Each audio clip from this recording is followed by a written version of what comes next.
The Genesis flood. Did it really happen?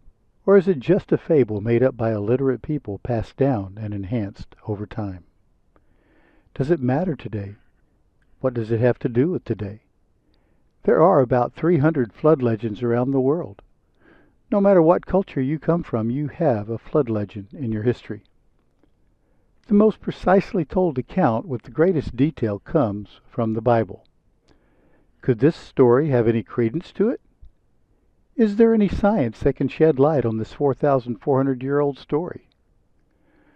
This journey into the flood will either support the biblical account or it will blast it out of the water and forever discredit the Bible.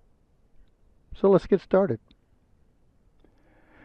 The biblical account of the flood is found in Genesis 7, 11, and 12. It reads like this.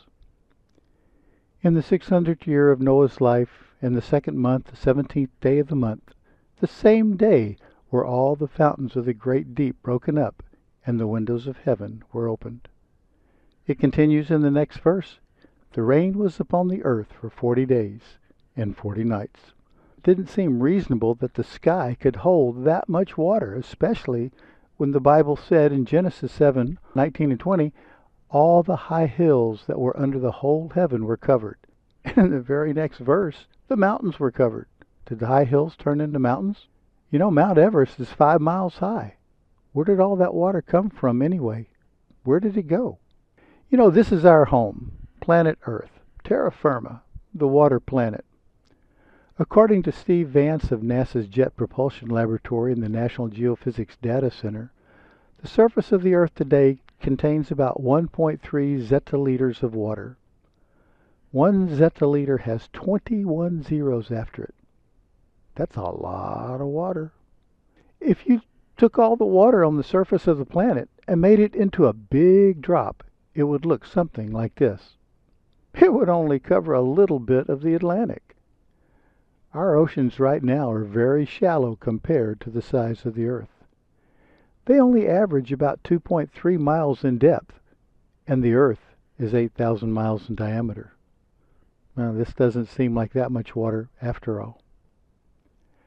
Back during the 1970s and during the Cold War, the Russians were trying to outdo the United States in everything. One of their projects was to drill the deepest well and descend down to the center of the Earth. This was called the Kola Super Deep Borehole Project. So in Murmansk, Russia, from 1970 until 2004, they drilled and drilled. For 34 years, they drilled. At a depth of 7.5 miles, they were able to go no deeper. Some amazing discoveries were made. 21,000 feet below the surface, they actually found fossils. Fossils covered by 21,000 feet of dirt, mud, rocks, and debris. That means that at some time in the past, the dead animals had to be covered with over 4 miles of mud and dirt. Just where did all that mud and dirt come from anyway? The biggest discovery was that they found a lot of water down there. I'm quoting now, quote, hot mineralized water was found almost everywhere along the drill path. Everyone figured that the granite would be as dry as stone. Who says you can't get water from a rock? End quote. In 2014, another discovery was made. Steve Jacobson and his team at Northwestern University from Illinois found the mineral ringwoodite in a diamond ejected from a volcano. According to them, this indicates that the water was deeper under the surface than had ever been imagined. This discovery prompted them to start looking at more data.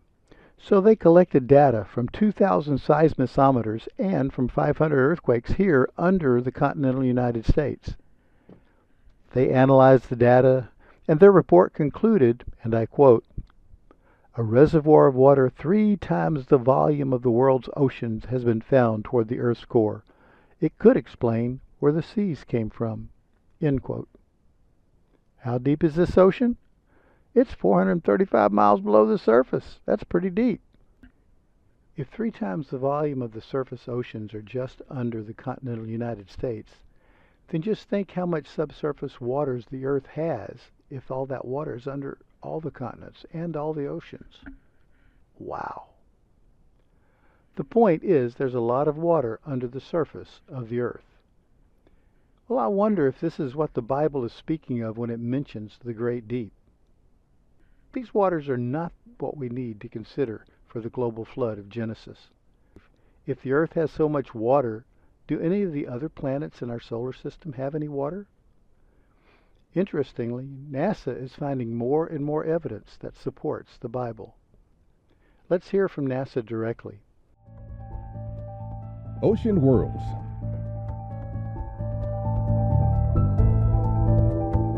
Presented by Science at NASA.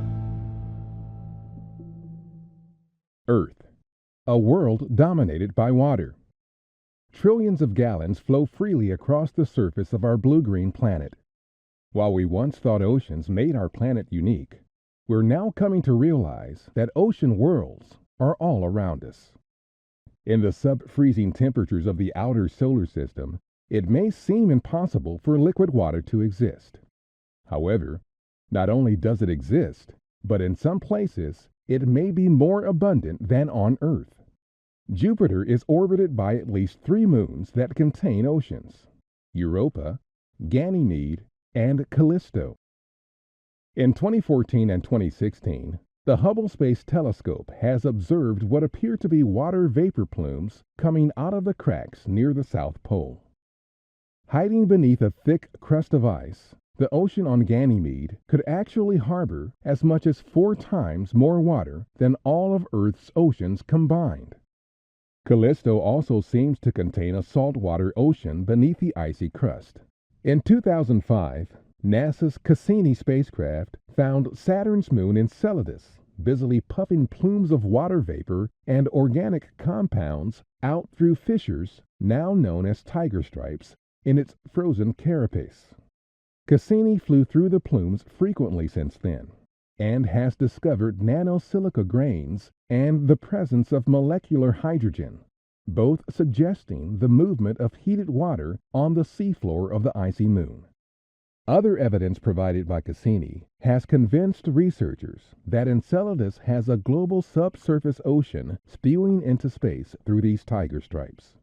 Saturn's E-ring, the planet's second outermost ring, was actually formed from this water and ice. Next time you look out over the ocean, think about our neighboring worlds. They may have more in common with our own ocean world than we once believed was possible. For more news about oceans, at home and abroad, stay tuned to science.nasa.gov. The Hubble Space Telescope was looking at Europa and noticed these fountains coming up from its surface. The spectroscopic analysis revealed that it was indeed liquid water. Here's another NASA graphic showing the subsurface oceans on Saturn's moon Enceladus. Let's focus on this interesting moon for a moment. In October 2015, the Cassini spacecraft flew within 30 miles of Enceladus's surface. It flew by the moon 23 times. Cassini collected samples in the onboard lab, and the spectroscopic analysis verified the fountains were indeed water. Cassini measured the velocity of the water being ejected out of the moon at over 1,360 miles per hour. It also discovered 101 water fountains spewing out water at the rate of 1,000 tons per hour. This kind of must mean that it can't be that old, or it would be gone by now. The Earth is over 55,000 times as massive as Enceladus. If we look at the escape velocity for Enceladus, it's only 611 miles per hour. But that water is coming out at 1,360 miles per hour. So a lot of that water is being ejected out of the moon and leaving Enceladus's gravitational pull. There is no atmosphere on Enceladus, so there was nothing to resist the fountain. Nothing came back as rain. If it did have an atmosphere, then that atmosphere would resist the water. The atmospheric friction would slow parts of that water down and slow it to below the escape velocity, and it would fall back as rain. What does the Bible say the early earth looked like before the flood? Let's see if it's consistent. Genesis 1:9 says, "And God said, Let all the waters under the heaven be gathered together into one place, and let dry land appear. And it was so. If the waters are gathered together into one place on the surface of the earth, then doesn't that mean that there must have been more land than water? Otherwise, it would have said, let the land be gathered together into one place. Here is a possibility that the early earth may have looked like with water all in one place. It was mostly land. God also said, quote, "Look, I have given you every seed-bearing plant on the surface of the entire earth, and every tree whose fruit contains seed." Unquote. Well, that tells me there were no deserts on the earth before the flood, because plants don't grow in deserts. There were no mountains before the flood, only high hills. Mountains have tree lines, and plants don't grow above the tree lines. There were no ice fields or glaciers before the flood, because plants don't grow on ice. Do you know we've discovered fossils of giant tropical leaves and trees buried deep beneath the ice in the Arctic and also in the Antarctic? This indicates a more uniform and tropical environment over the entire Earth before the flood. So this could be what the Earth's pre-flood surface may have looked like. What could the Earth have looked like below the surface? First we have dirt on the top, then debris, which is where everything grows in and from. Under that we have granite. Granite varies in thickness anywhere from 10 to maybe 30 or 60 miles below the surface. About 60 miles below the granite, the Earth probably had a liquid water ocean. Granite has more than 3 times as much mass as water ice. Granite is very, very strong under pressure or compression, but it's very weak when you try and stretch or bend it. What does the Bible say the early earth looked like? Let's see. Psalms 33:7 says, and I quote, "He layeth up the deep in storehouses." Unquote. Could this be talking about the deep underground oceans? Maybe. Psalms 24:1 and 2 says that he founded the earth upon the seas and upon the waters. According to the Bible, the earth, or dry land, is upon the waters. This seems to be directing us to the earth's subsurface ocean. Could this again be talking about the great deep? Psalm stresses the underground oceans when it says that God stretched out the earth above the waters. These verses were written by King David 3,000 years ago. I have a question for you. What technology did he have back then to drill down into the earth 60 miles below the surface to discover the great deep? Today, with all of our technology and equipment, we can't even drill deeper than 7.5 miles. We didn't find out about underground oceans until 45 years after we landed a man on the moon. How did King David know that there was deep water underneath the ground? How did he know? The deepest wells back then they made by digging with shovels.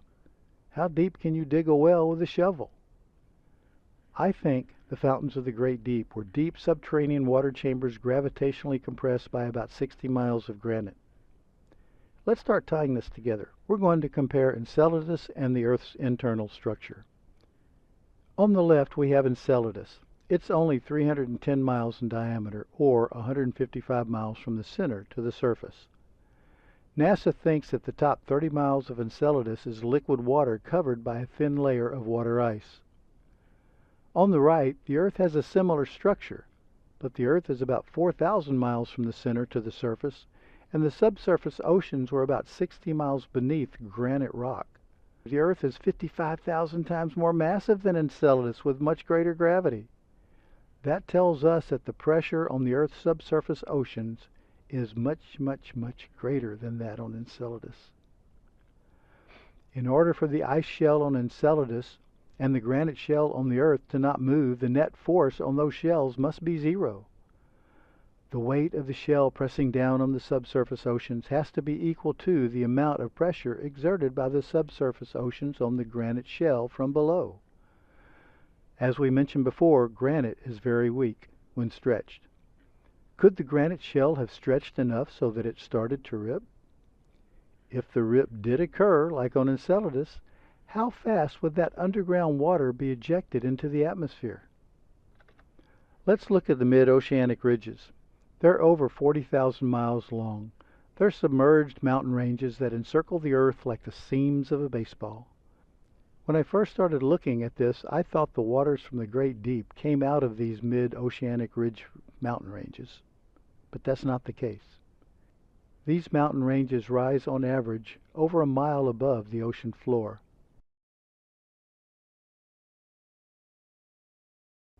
Two places the Bible recorded instances that are consistent with these ridges and mountain range 2,700 years ago. How did it know? Jonah speaks of his eyewitness account when he was in the great fish, when he says in Jonah 2:6, quote, "I went down to the bottoms of the mountains," unquote. Using this verse in the Bible back in 1853, Matthew Murray, today known as the father of modern oceanography, stressed that since the Bible said it, that it must be true, and there are mountains under the oceans. In 1872, the expedition of the HMS Challenger confirmed Matthew Murray's inference and the accuracy of the Bible. Then, 2,800 years ago, Job 38:16 tells us that there are springs in the sea. We didn't discover these springs of the sea until 1977. Just how did Job know that there were springs in the seas? Today we call them hydrothermal vents, or black smokers. Let's summarize so far. I think the earth was mostly land before the flood. There was lush, giant vegetation and animals that would account for the vast deposits of coal we see around the world. But that's for a later topic. There was and is vast amounts of water under the surface of the earth. Somehow the granite shell above this subsurface ocean split. This split rapidly propagated around the earth in the matter of a few hours. The subsurface water was ejected out of the earth at a speed many, many times the escape velocity. Again, that's for another topic. When that ejected water was resisted by the atmosphere, some of that water fell back to the earth as rain. The Bible says it was for 40 days and 40 nights. This ejected water eroded the sides of the granite crack, causing much of that rock and debris to fall into these gigantic fountains and be ejected with them. Could this be why we find ringwoodite in comets? Could it have come from the earth? Again, that's a topic for another day. The Bible says after 40 days and 40 nights the rain stopped, but the waters continued to rise for another 110 days. How could that water rise without rain? Maybe the surface waters became too deep. Maybe the rip became so wide that the velocity of the water slowed. Maybe the subsurface water that was still being pushed up to the surface did not have enough force to break through the surface waters. If there were no mountains, just high hills, then not much water is required to cover all the earth. That seems like the Bible got it right again. If the granite crust split, wouldn't that reduce the pressure above the mantle floor? With this reduced pressure, wouldn't the mantle spring up? This is called isostatic rebound. As the mid-Atlantic ridge rose up, wouldn't it push the continental plates apart and cause them to slide downhill? Because of the subsurface oceans, wouldn't the continental plates be free to slide downhill just like you used to do on a slip and slide? How thick was the water on that slip and slide? At least a mile deep of water was under the continental plates. Could those moving plates covered with 4 miles of sediment have run into something, squishing themselves into mountains and valleys? I think so. If the mountains rose up, wouldn't that water run off into low places? Isn't this what Psalms 104:8 tells us happened? Why is Mount Everest made of sediment laid down by water? Why are fossils and giant clams found on the top of mountains? Why are fossils found 4 miles below the surface of the earth? If water and rocks were ejected from the earth at a speed greater than the escape velocity, wouldn't the earth lose mass? If it lost mass, wouldn't parts of it start to shrink? If the earth did shrink, wouldn't that become the lower part where the water would run into, exposing the higher terrain? Could the Pacific continent have collapsed? Is that why most of the Earth's water is in the Pacific Ocean? I think the Pacific continent collapsed straight down. I think the proper word is assuaged. If this is correct, can we duplicate it? Let's try it with a ping pong ball. First, poke a hole in it to let the air out. Next, press it in about a third. Next, take a marker and trace around the arcs, not the surface. What do you see? There are arcs or bows like bow and arrow fame. The bows and the arrows are pointing to the center of the depression you push down. Now let's compare this to the Pacific Ocean. Notice the curvature of the coasts. They also look like bows. Now let's add the arrows. All the arrows and all the curves are pointed toward the center of the Pacific. This provides a strong bit of evidence that the Pacific continent submerged or shrank down or assuaged. If the Earth shrank in diameter, wouldn't the conservational momentum require that the Earth to rotate faster? Yep. If it rotated faster, there would be more days in the year. Is that why the older civilizations right after the flood still had a 360-day calendar year? Did the Earth rotate slower before the flood? That's a topic for another day. The catastrophe, called the flood, Noah's flood, or the Genesis flood, was the greatest upheaval the world has experienced since creation. This upheaval was so great, many cannot understand it. They can't comprehend it, or they can't even imagine it. In the last 40 years, science, with all its new technology, is confirming the Bible over and over. So it looks like the Bible is correct concerning the flood. It is interesting that there is a theory that is scientifically accurate and biblically sound. It has very few assumptions. Gravity is the only force mechanism used. There are no unbiblical miracles invoked like in catastrophic plate tectonics. The theory has made 57 predictions. So far, I believe 7 of those predictions have been supported. Absolutely none have been falsified. That means we're on the right track. That theory is called the hydroplate theory by Dr. Walt Brown. Academics will ask, has the hydroplate theory ever been published in journals? The answer is absolutely not. No. Therefore, almost all of the scientists do not even look at it because it's not in the journals. Why? Well, let's see. Want a new theory? What's it called? Hydroplate theory. Is it published? No. Why not? Too big. How big? 632 pages. Too detailed. How detailed? Over 1,000 references. Wow. Too intricate. How intricate? It explains over 300 items. No wonder the journals won't touch it. Dr. Walt Brown has written a 632-page book on the topic, with over 300 intricately interwoven pieces that fit together like a fine Swiss watch. Scientific journal articles are typically less than a dozen pages in length, and only touch on one very specific point, like the oxygen content of air bubbles in amber. Journals will not touch a 632-page article. Lastly, if the Earth did have a subsurface ocean and there was 60 miles of granite above it, and if that granite split, then all we observe geologically can easily be explained with simple, known physics and chemistry.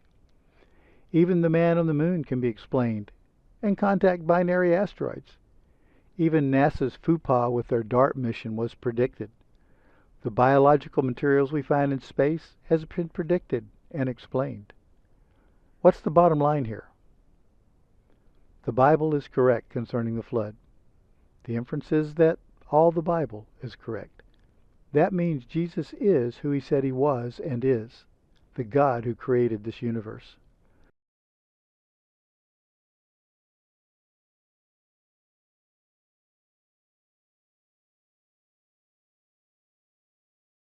God says through the Bible that the flood he sent was a judgment against mankind, because mankind had become so wicked that man's thoughts were on sin and evil continually. God and Noah warned the people that the flood was coming. But the water cycle was so different before the flood, and there was no rain, just dew on the ground. People had never seen rain, so they didn't believe nor respond. But God saved Noah and his family in the ark. He also saved 2 of the young of every air-breathing unclean animal, and 7 of the young of all the clean animals. 1 animal was for a sacrifice. After they left the ark, God says there is no forgiveness of sin without the shedding of blood. The sacrificing of 1 of each of the clean animals points to our Savior, Jesus, the Christ. Isn't it interesting? Our children are programmed by the story of Noah and the flood to ignore the Jesus side of the flood. What child's book on the flood even mentions the 7s of the clean animals? But the flood shows that God has the authority to judge the earth because he owns it. He also has the authority to save people on the earth. He did this by becoming a man, living a sinless life, and dying on the cross, shedding his own blood, that whosoever believes in him should not perish, but have everlasting life. He offers you this free gift of life. All you have to do is accept it. Kind of makes you think, doesn't it? I'll let you decide.